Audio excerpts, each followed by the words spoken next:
So okay mga paps, musta pala? Ngayong araw pala, meron lang tayong konting pag-uusapan at pagkikwentuhan.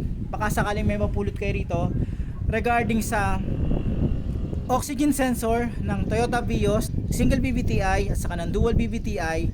At pag-usapan din natin yung P1605 na rough idling. So simulan na natin to mga paps. So ganito, bakit ko i-share tong information na to? Kasi merong pagkakamali sa part ko.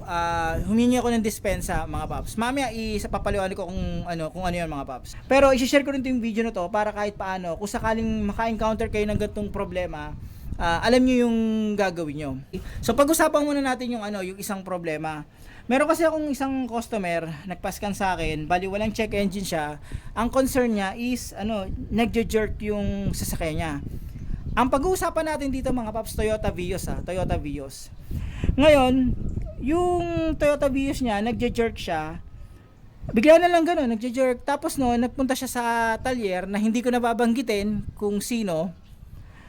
Ang ginawa, hindi raw nag-diagnose hindi raw gumamit ng scanner, ng hatol, palit coil. So, palit ng ignition coil, 4. Mga 5 minutes lang, mga 5 to 10 minutes, sakalis na siya.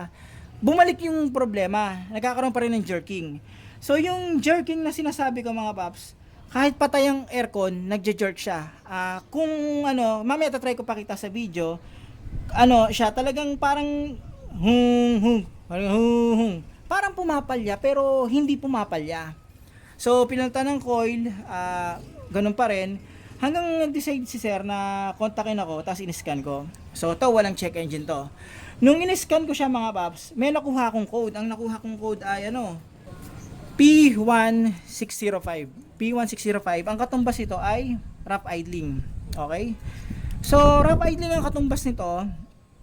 Walang check engine. Dinilit ko yung code. So nag-check ako ng parameters, all goods naman. So walang misfire, 0. Yung mga basic parameters gaya ng map sensor, yung fuel trim, yung oxygen sensor downstream at saka upstream, mamaya papaliwanag sa inyo, RPM, IAT, ECT, calc load, yung mga basic na check ko na pasok naman, wala namang problema. Ngayon, regarding sa fuel trim, all goods naman siya kasi tinanong rin sir kung may problema ba sa injector. Base sa fuel trim, kasi makikita sa fuel trim kung kung possible na may problema sa injector. So, all goods naman, wala namang problema sa injectors. Pero mga paps, meron akong pagkakamali kasi etong sasakyan na to, pinag-usapan natin dito Toyota Vios. Okay? So, etong sasakyan na to ay dual VVTi. Okay? So nung nagche-check ako ng parameters, may napansin ako sa oxygen sensor na B1S1, so sa upstream yon. Ngayon, nung sa upstream napansin ko na medyo mataas. Kung di ako nagkakamali, around 3.2, basta pa ganun, 3.1, basta 3 volts, ganun. So, nabigyan ko si sir ng medyo maling information na sabi ko, sira yung oxygen sensor. Sa sa scanner kasi, ang nakalagay doon ay B1S1. Okay? Hindi ko napansin mga paps na overlook ko. Kasi may mga case kasi na yung B1S1, tinatawag din itong AF sensor or yung air fuel sensor. So pag air fuel sensor, ibang ibang checking na yun. Hindi napapasok dito yung regular checking na yung regular sa oxygen sensor na 0.1 to 0.9, hindi na. Ibang kaso na yon. Kinausap ko si sir, message ko agad siya. Sabi ko, sir, wag niyo munang galawin yung oxygen sensor kasi humingi rin ako ng sorry sa kanya kasi sa pagkakaalam ko saka sa nai-scan ko, madalas tumatakbo yan sa 0.1 to 0.9 mga oxygen sensor. Mamaya papaliwanag ko sa inyo kung bakit. So sinabi ko lang sa kanya na una muna niyang gawin, basicin niya lang muna lahat. Yung air filter, check niya, palitan niya. Kasi yung odo niya 100 pa lang yata, 100k . So air filter, palitan niya. Linisin niyo muna yung throttle body. Yung map sensor, all goods naman, pero linisin na rin niya para sigurado. Ang next na pwedeng gawin is yung basic, yung fuel filter. Okay? Filter lang muna kasi hindi naman siya nag-hard starting . Okay? So basicin niya muna lahat. So mga paps, ang pag-uusapan natin ngayon naman yung sa oxygen sensor.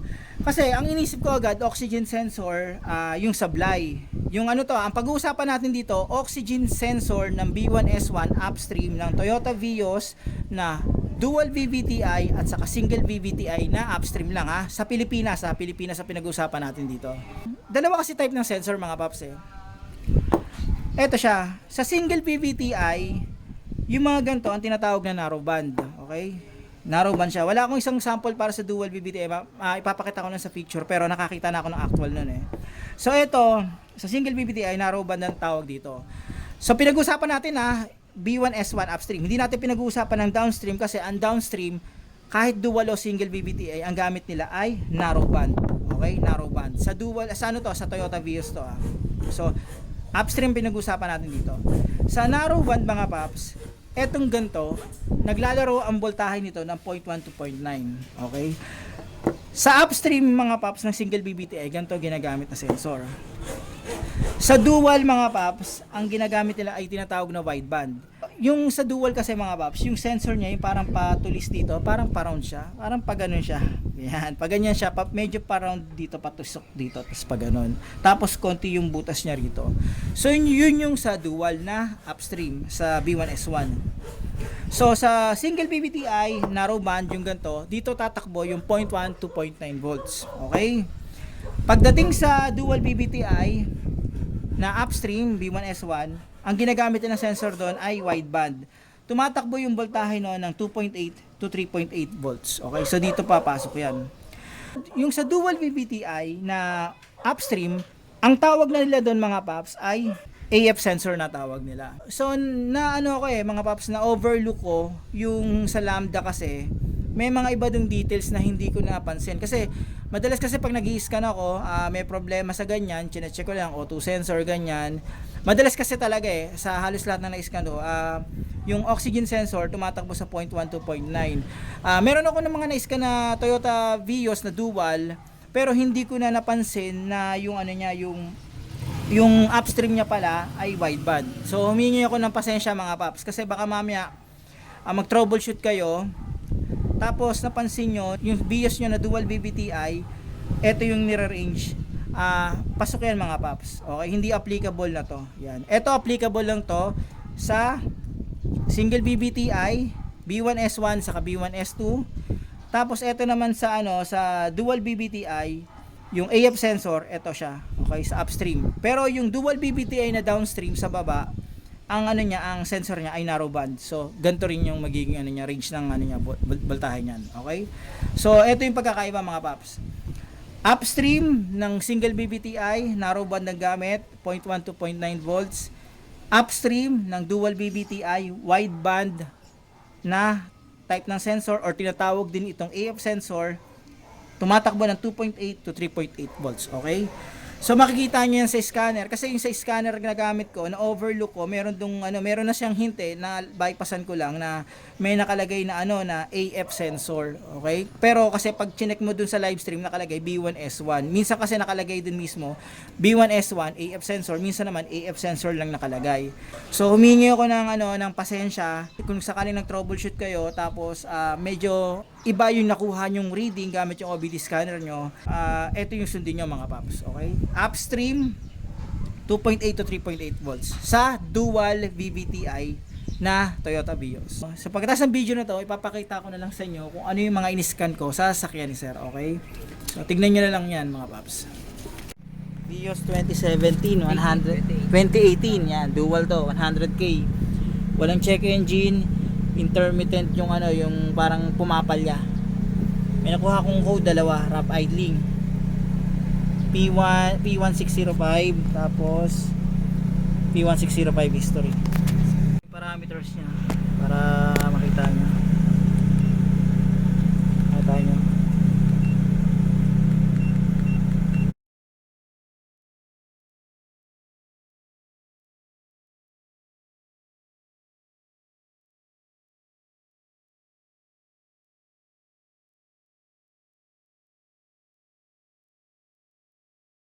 Kung RPM, parang pumapalya ng jerking ng konti. Kung ako napapansin nyo. So ito wala. Ayun, narinig nyo, parang bumagsak siya pero parang pumalya siya ng konti at bumalik ulit pero wala akong nakukuha dito. Walang misfire. So walang pumapalya dito. Ngayon ang gagawin ko, i-delete ko yung code. Rough idling to rough idling, i-delete ko yung code niyan. Wala naman check engine, malinis yan. Wala check engine yan. So So, yan, deleted na yung code.